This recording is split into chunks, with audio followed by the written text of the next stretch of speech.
So last week we shared another disturbing news story that this guy who was he was brutally lynched by a mob over alleged blasphemy. Now some reports are saying he was mentally not sane, brutally dragged out, and then he was first he was tied to a pole. Police went there. Yeah, Police didn't and I do think that's an anything. established fact that he had mental health issues. Like that is, Yes. yeah. And he was. The video is on my Twitter, but watch it at your own risk. It's very graphic. Sometimes I share them. I don't even watch them myself. Sometimes I do watch them just to remind myself I never do. to remind myself of the barbaric nature of these people. As the previous caller was saying, that what makes these people go to this extreme. So that obviously happened. This video was uploaded a few days ago. We spoke about it last week. Just a bit of an update on this. A few people have been arrested. 6 more people have been arrested in that lynching. Okay. The police arrested 6. Yeah, but it's not really that promising because they No, get it out. never is. They eventually get out, and Yes, and then they're celebrated, most of them, given Exactly. a hero's welcome and garlands of flowers around their necks. the guy who murdered Mishal Khan, there was a whole mob, but I think one of them was given because he gave the fatal blow, or he's the one who shot him. He was sentenced to death, but then later it was commuted to life in prison, and now some people are saying he would be eligible for parole. So this literally happened 4 years ago, and this is why I'm made. And there's another one. Look at this. This is the country. This is what a joke of a country. And I made this tweet. I said, "What a sorry excuse of a country Pakistan is." This is a country where dishonor killers are released after 6 years, and victimless crimes like blasphemy take you to the gallows, like Junaid Hafiz. So this guy, those of you who don't know, Kandil Baloch was a social media sensation, very bold lady in a conservative country. She said, "I am who I am. I live my life." And She actually got some of these like religious clerics in quite compromising situations, which were also a threat to their credibility and reputation. They were agreed to meet her in hotel rooms, and there's like video footage of them just being their creepy usual selves. And she was actually making a point by saying this is the hypocrisy of what they're like behind closed doors as opposed to what they come on TV and spout. Mufti Kavi is the guy you're talking about. He was a Mufti, Mufti Kavi. It's become a butt of jokes since then, but back then he was like he wasn't exposed as badly as that. But so anyway, so a lot of people probably goes into the conspiracy theory realm, but who knows? This is her brother. Her brother murdered her, and she was estranged from In her sleep, yeah. Yeah, she was estranged from her family. No, actually, no, she wasn't estranged. These guys were She taking had a her husband income. and a child, and then she left, I think, the village she grew up in, and she kind of moved to the city to want to make it, I think, as a model and like this social media star. But yeah. She did succeed on a large part, but this guy and her father and her mother and this family, the original family, they were taking money from her as well. But this guy apparently later on said that because he was given so many taunts by people in his immediate circle that your sister is a whore, or basically she was slut shamed.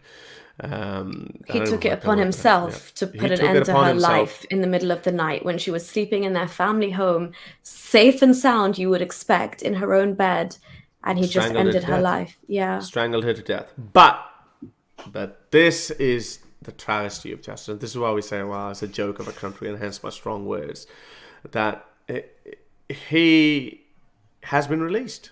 Murdered in the name of honor in 2016. And was acquitted by the Lahore High Court on Monday after serving less than 6 years in prison, his lawyer said. Now, just a little bit more detail to it. It's just a loophole in Pakistani system. So, Kandil Baloch, the victim's father, he said that I don't want my son released. So he actually stood by his daughter, and he did not forgive him. Recently, unfortunately, he died. Her father died, and her mother is the one who forgave him. That's what actually happened. Wow. You know what I was earlier telling you? And again, they're stuck between a rock and a hard place. So she's like, okay, my daughter is gone, my husband is gone, I am all alone. maybe I can give him another go. What's done is done. I think but that is where, and this is why I say laws and legal system don't work even on victims' emotions and feelings. Law and order has to have a sane mind, and they don't have to be a party. It has to be completely rational. This is why we say, some people say that, oh, Harris, if your loved one was murdered, well, would you not want them executed? I say, yes, absolutely, I would want them. Maybe a torturous death I would want, but a state cannot allow that, because state has to take out the emotion from it. And exactly this is a prime example of it. The mother had lost her daughter at the hands of her other son. Husband is dead. The father was probably a bit more sane and negative. Well, actually, he had emotion as well. He had love for his daughter. He said, no, I'm not going to forgive my son for doing this. But the moment he died, mother did it. And mother, as I said, I can actually understand mother's point of view. Yeah, well, they say, I mean, whether it was in Pakistan or any other country, like a mother's love is usually in most cases, it's unconditional. So whether your son is a serial killer or whatever, that motherly instinct kicks in. So this is not just like exclusive to Pakistan. But as you're saying, there is no way that the state should get behind this kind of sentiment or emotion and then actually like make that have an implication on the legal process and his incarceration and like the duration of it. That's absolutely repugnant. And that's why Pakistan is such a failure, because its institutions are so weak and so leaning on the side of hurt sentiments, and that's always in favor of Islam and the mistreatment of women. Like these even in Pakistan, women are not considered like as equal citizens that you guard and care for their lives. Like we had that other incident recently in Pakistan, and I think that guy as well, who basically kept his fiance or wife hostage. He's also like they've said. Yeah, and he's got like the treatment he's getting in prison is nothing compared to what that the privilege speaks volumes, and the misogynistic laws speak volumes. And so many women, like I am tired of the amount of women I've put in my initial videos as well who I'm trying to speak out for, because not a week goes by in Pakistan where there is not a woman who has been wronged by a male citizen of that country, and she has not got justice, and it takes years to get justice. And usually in Pakistan, it's too unrealistic to expect fair justice, and we're seeing this over and over again.